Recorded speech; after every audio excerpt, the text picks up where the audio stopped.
out of these startups at KPLC, that when I joined now as the second vice president and of course the ordinary member of the Institution of Engineers of Kenya, I thought it wise to try and replicate the same now to the wider engineering fraternity.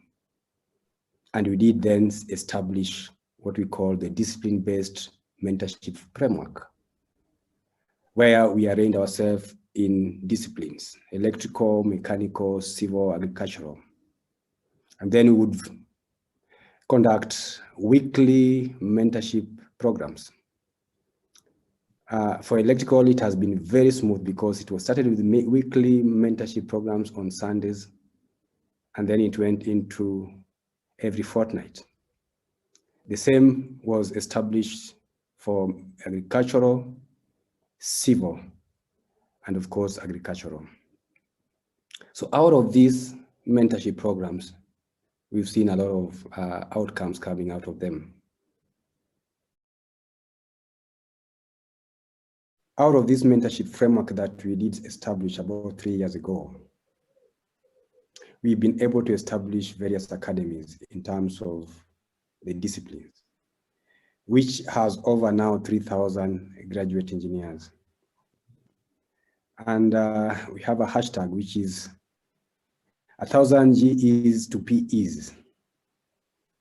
And over the last 2 years, we have been able to transition over 385 graduate engineers becoming corporate and of course also becoming professional engineers. When you talk about corporate, there are about 289. So there's a 100 that are still in the process of getting registration with EBK.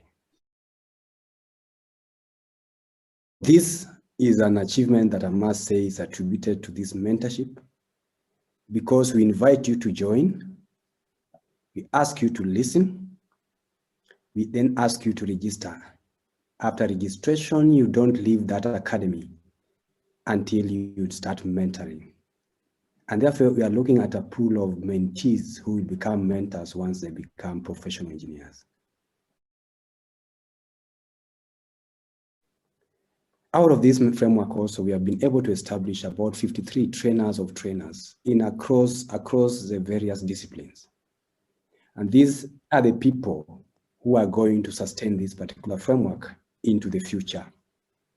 So we are seeing a very good response in terms of this framework. And I think the future can only be described as being bright.